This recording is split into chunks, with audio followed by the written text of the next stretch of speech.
Praise the Lord. प्रभु के नाम की स्तुति हो। आज हम पढ़ेंगे यशायाह 13वां अध्याय। बाबुल के विषय की भारी भविष्यवाणी जिसको आमोस के पुत्र यशायाह ने दर्शन में पाया। मुंडे पहाड़ पर एक झंडा खड़ा करो, हाथ से सैन करो और उनसे ऊंचे स्वर से पुकारो कि वे सरदारों के फाटकों में प्रवेश करें। मैंने स्वयं अपने पवित्र किए हुओं को आज्ञा दी है। मैंने अपने क्रोध के लिए अपने वीरों को बुलाया है, जो मेरे प्रताप के कारण प्रसन्न है। पहाड़ों पर एक बड़ी भीड़ का सा कोलाहल हो रहा है, मानो एक बड़ी फौज की हलचल हो। राज्य राज्य की इकट्ठी की हुई जातियां हलचल मचा रही है। सेनाओं का यहोवा युद्ध के लिए अपनी सेना इकट्ठी कर रहा है। वे दूर देश से, आकाश की छोर से आए हैं। हाँ, यहोवा अपने क्रोध के हथियारों समेत सारे देश को नाश करने के लिए आया है। हाय हाय करो, क्योंकि यहोवा का दिन समीप है। वह सर्वशक्तिमान की ओर से मानव सत्यानाश करने के लिए आता है। इस कारण सबके हाथ ढीले पड़ेंगे और हर एक मनुष्य का हृदय पिघल जाएगा और वे घबरा जाएंगे। उनको पीड़ा और शोक होगा, उनको जच्चा की सी पीड़ाएं उठेंगी।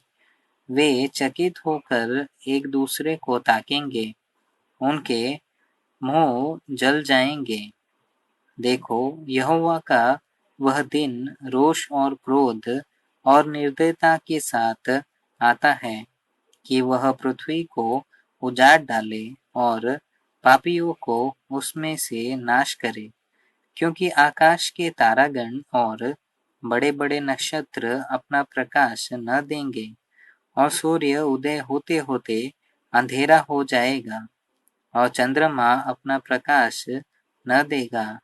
मैं जगत के लोगों को उनकी बुराई के कारण और दुष्टों को उनके अधर्म का दंड दूंगा। मैं अभिमानियों के अभिमान को नाश करूंगा और उपद्रव करने वालों के घमंड को तोड़ूंगा। मैं मनुष्य को कुंदन से और आदमी को ओपीर के सोने से भी अधिक महंगा करूंगा। इसलिए मैं आकाश को कँपाऊंगा और पृथ्वी अपने स्थान से टल जाएगी। यह सेनाओं के यहोवा के रोष के कारण और उसके भड़के हुए क्रोध के दिन होगा।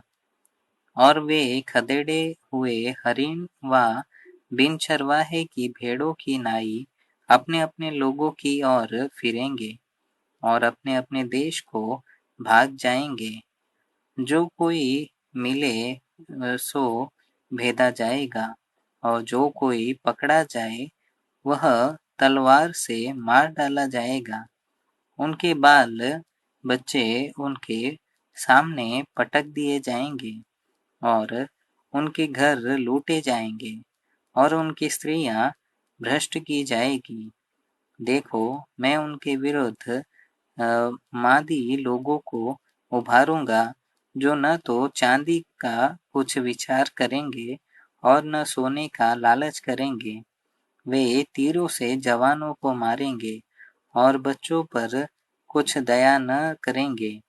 वे लड़कों पर कुछ तरस न खाएंगे और बाबुल, जो सब राज्यों का शिरोमणि है और जिसकी शोभा पर कसदी लोग फूलते हैं, वह ऐसा हो जाएगा जैसे सदोम और अमोरा, जब परमेश्वर ने उन्हें उलट दिया था। वह फिर कभी न बसेगा और युग युग उसमें कोई वास न करेगा।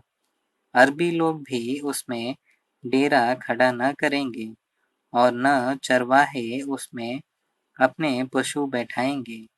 वहाँ जंगली जंतु बैठेंगे और उल्लू उनके घरों में भरे रहेंगे। वहाँ शुतुरमुर्ग बसेंगे और छगलमानस वहाँ नाचेंगे। उस नगर के राजभवनों में हुंडार और उसके सुख विलास के मंदिरों में गीदड़ बोला करेंगे। उसके नाश होने का समय निकट आ गया है और उसके दिन अब बहुत नहीं रहे।